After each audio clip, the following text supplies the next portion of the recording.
I had never put enough thought into where my food comes from, or how much effort and skill were required to grow it, until I found myself in the middle of it. But how I found myself there was as much a surprise as the education that I was about to receive. Having a front row seat in a farm combine as it harvested corn is something that I would never have predicted. And how I got here and how my eyes were open was all due to one moment of kindness that led to so much more. The story really starts in Ecuador, on a small farm in the Galapagos Islands.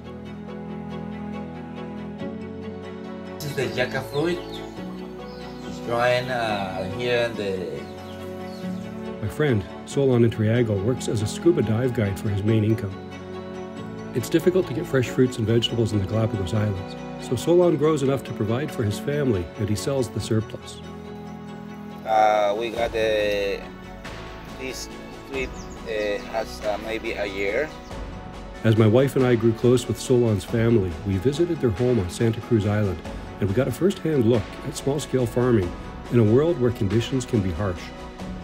I was fascinated as we toured Solon's farm and looked at fruits and vegetables that I had seen in grocery stores but hadn't ever seen grown. He showed me jackfruit, avocados, bananas. Called the camote. This is a fruit. It's on the ground, like the yucca, like a yucca. Last year, Solon and his family visited Canada, and we were driving past Squirrel Creek Farm, a family operation just a few minutes from our house near Millbrook, Ontario. Enormous combines were being used to harvest soybeans, and Solon's daughters were intrigued. This was a new sight to them, and we stopped so that they could take pictures. Steve Brackenridge saw the kids, and he stopped his machine and got out. He told us that the girls were welcome to climb into the combine with his son Chris and have a ride as the crop was harvested. We have our friends here from the Galapagos. I don't know your dad, your boss, your Dad. Is your dad? And boss. Both, eh? Yeah. He actually offered that the children could have a ride in the combine. Yeah, sure. Is that okay? Yeah, that's fine. Awesome, thank you. That's amazing. Not the first or the last time. Wow. Well, these folks are from the Galapagos. They don't have soybeans. All they have is crops. So this is such a unique experience for them. Thank you so much. Yeah, for sure. Wow. So Wow. sit and go through. Okay. Solon and Evelyn were thrilled to see their kids have such an experience, and the girls later told us that this was one of the highlights of their visit to Canada. When I posted pictures on social media, there was a flood of comments from the community explaining that this farm family was known for warmth and generosity like this. In an effort to thank the Brackenridges for their kindness, I flew my drone over their farm and took some pictures and video of the operation from above. The farm is beautiful, and the perspective was one that I hadn't seen before. Seeing that I had a new curiosity and an appreciation for the beauty of farming, Steve invited me to film as the family carried on their work over the next year. It would be a good way to see the big picture.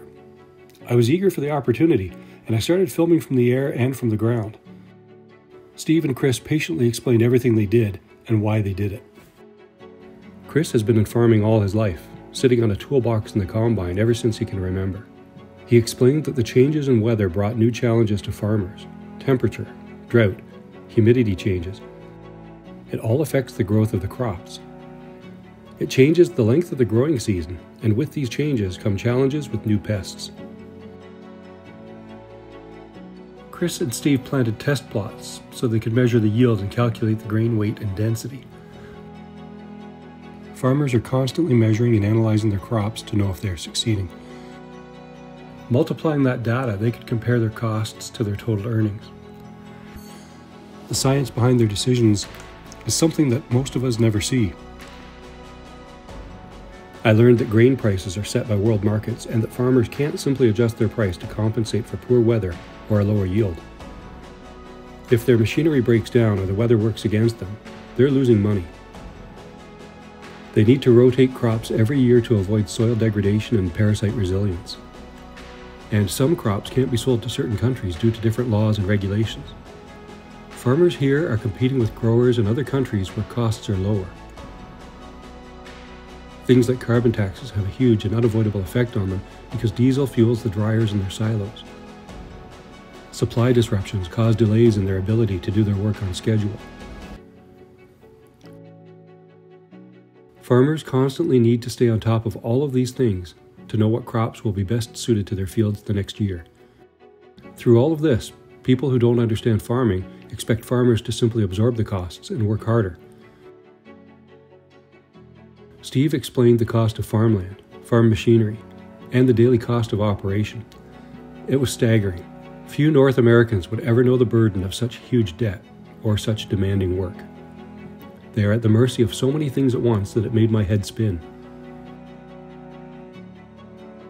I was amazed to hear Steve speak about the effect that farming has on the environment.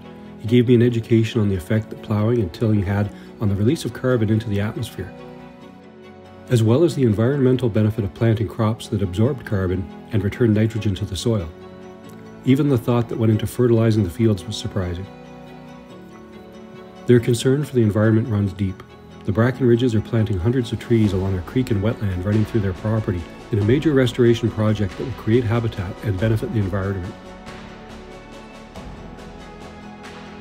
They're committed to responsible farming that works with nature instead of against it. Only 1.5% of North America's population is involved in primary production of what we eat.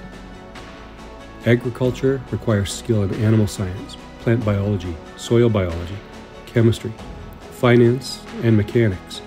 Few resumes would be so extensive. By doing all that they do, the rest of us can do our work and simply go to the grocery store to get the food that we need so easily. And as if that wasn't enough, farmers here also produce food to be shipped to countries that can't produce enough of their own. As our population continues to grow and the demand for food increases, farmland is being bought up at an alarming rate to make way for development. We lose more than 300 acres of farmland in Ontario alone, and thousands of farms in North America every single day. I followed the Bracken Ridges through their work for the 4 seasons. It never stops. The hours are long, there are no sick days, few holidays. It's every bit as demanding as it is beautiful. Agriculture feeds our country. It's more complex than we know, and still so misunderstood.